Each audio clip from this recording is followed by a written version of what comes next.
Fait que moi, je travaille toujours au recrutement, la zone nord-américaine, comme tu le sais. Là, le gros focus, c'est l'ouverture, bien sûr, de Club Med Québec-Charlevoix. Mais après ça, il y aura bien sûr Utah aux États-Unis qui va arriver l'année prochaine. Donc, il y aura un gros défi de recrutement.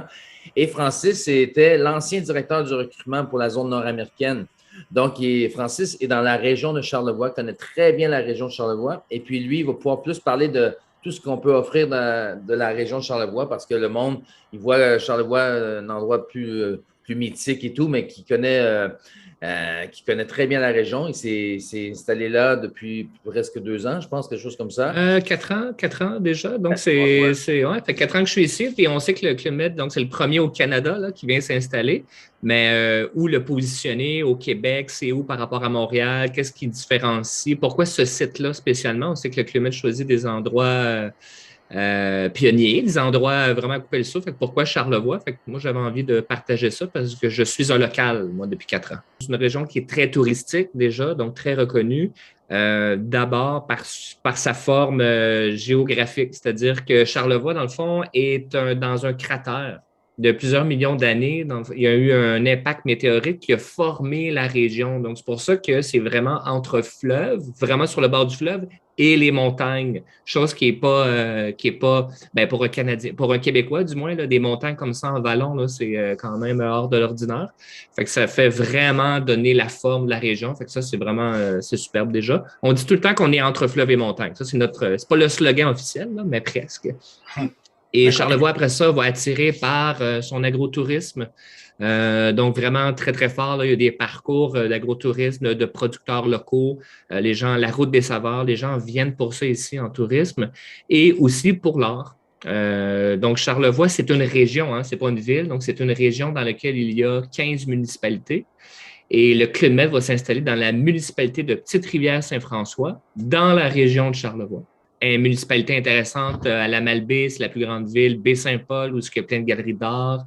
Baie-Saint-Paul est la ville où il y a le plus de galeries d'art par habitant au Canada. C'est même le slogan de la ville, entre ville d'art et de patrimoine, qui est D'accord. comme à 30 minutes de Petite-Rivière-Saint-François, du Club D'accord. Med.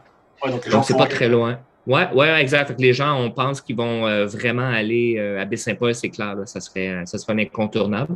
Et fait que ça, c'est pour nommer les quelques raisons, là, évidemment. Puis le club où ce qui va être situé, donc il est en bas de la montagne du Massif de Charlevoix, le Massif qui est la plus grosse montagne de ski dans la région. Le plus gros dénivelé à l'est des Rocheuses aussi du Canada. Fait que c'est vraiment impressionnant. Ce sera en bas de la montagne. Et donc, se retrouve donc à 1 heure de Québec environ et D'accord. presque 4 heures de Montréal. Et puis, imagine descendre les pistes de ski en regardant sur l'eau. C'est le premier village de neige qui donne une vue sur l'eau, comme on voit en arrière ici. Ah ouais. C'est majestueux. Quand tu regardes ça, tu descends les pistes, puis là, tu vois le fleuve Saint-Laurent. Et puis, le logo est aussi à cause de la baleine. Il y a des baleines qui se promènent tout le temps l'été, qu'on peut voir à l'horizon du club. C'est avec une super attraction aussi l'été. C'est pour ça que le logo a été choisi à cause des baleines qui passent dans le fleuve Saint-Laurent. C'est vraiment beau. C'est joli. Petite question, vous pensez, vous n'avez peut-être pas de recul encore pour l'instant, qui va venir au début? Bon, beaucoup de Canadiens, d'Américains. Je sais pas si les Français pour l'instant, je sais pas encore. Voilà, s'ils vont aller skier là-bas ou viendront plus l'été. Vous pensez qu'il y aura plus de Canadiens de toute façon au début, je pense. Ben, c'est sûr que l'offensive, c'est principalement le Canada à cause de la COVID et tout, les Nord-Américains parce que les frontières ont été ouvertes. Il faut dire que le Club Med était censé ouvrir l'année passée, mais qu'on a décalé d'un an, pas parce qu'on n'était pas prêt, c'est juste qu'à cause de la COVID et tout, les frontières. On pense vraiment que la majorité des personnes qui vont venir, c'est Canadiens et Nord-Américains, c'est sûr et certain. Mais on s'attend aussi d'avoir beaucoup de Français, des Brésiliens aussi qui adorent la neige. Des Mexicains aussi, qui sont assez fortunés pour venir. Mais on pense qu'éventuellement, les Français, quand les frontières vont être plus ouvertes, plus malléables, que les Français vont venir.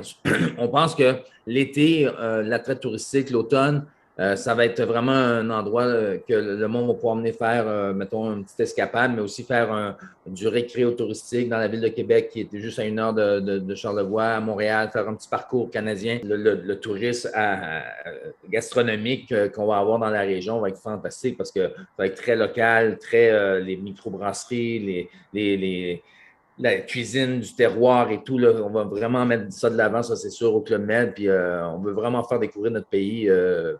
On sait avec les touristes nord-américains, mais éventuellement les Français. Puis même, je vous dirais que les Chinois, les Japonais, ils vont faire le voyage, c'est sûr et certain. Ils viennent, comme on voit la photo en arrière, ça a été pris au mois de octobre passé. Mais les couleurs au Canada, c'est majestueux. Puis il y a beaucoup de monde qui viennent pour voir ça, qui viennent de partout dans le monde, ça c'est sûr et certain. Et c'est une des particularités du Club Med, justement, c'est qu'il va être ouvert 4 saisons, vraiment, avec les activités.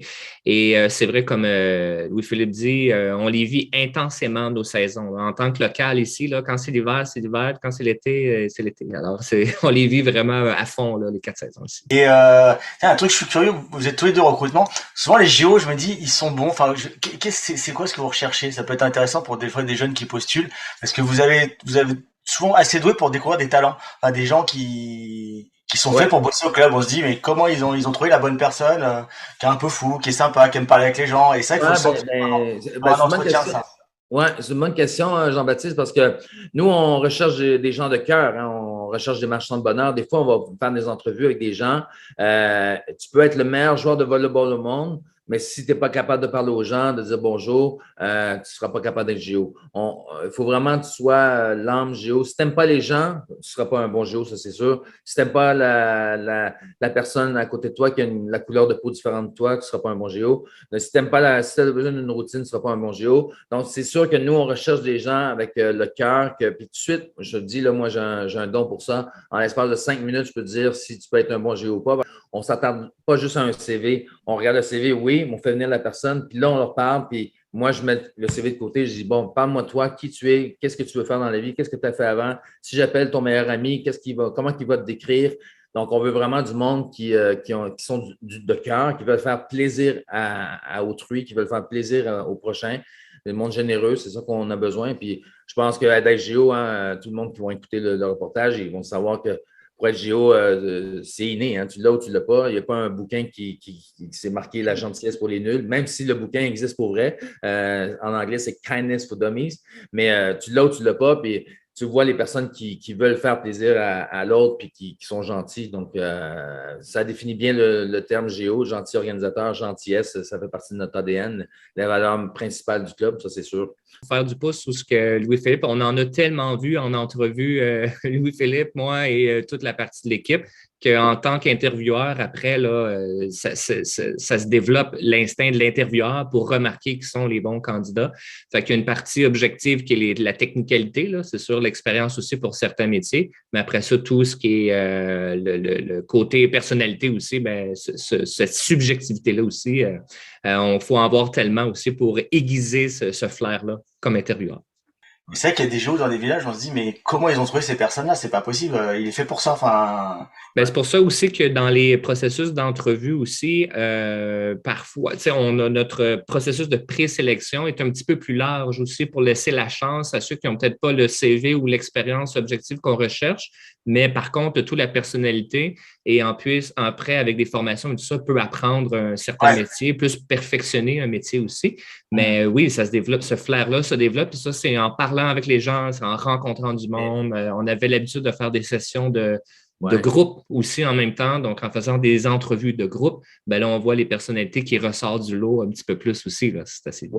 Je leur dis tout le temps aux personnes, ton entrevue est commencée dès que tu es arrivé. Donc, 70 de l'entrevue se fait en salle. Quand le monde arrive, se présente, bonjour, je m'appelle tant, je viens pour l'entrevue. Parce qu'on dit tout le temps pour être géo, hein, c'est pas un sprint, hein, c'est un marathon. Ça prend une cadence, puis ça prend il faut vraiment que tu sois sur une lancée, mais quand tu sprintes comme un fou, tu es une bombe atomique la première soirée, puis après le lendemain, tu es fatigué. Puis c'est vraiment, on veut du monde des marathoniens, c'est ça comme géo. Puis on voit dans les petites séances de recrutement qu'on fait, les petits sous-groupes qu'on fait, on voit vraiment les leaders, comment les personnes parlent, comment les personnes vont interagir avec les autres. C'est ça qu'on veut voir. On veut voir les vraies personnalités. Tu fais un entretien pendant 15 minutes, bon, tu peux mettre ton costard et tout est beau, tu parais bien, tu donnes les bonnes réponses. Mais quand tu es là pendant 3 heures pour une entrevue de groupe, présentation, puis ton entretien personnel, bien là, tu vois vraiment les vraies personnalités, puis c'est là qu'on voit vraiment les vraies personnes. Bon, ben bon week-end, mon ami. Merci, bon week-end. Merci à tous les deux. Merci beaucoup. OK, bye bye. Bye bye.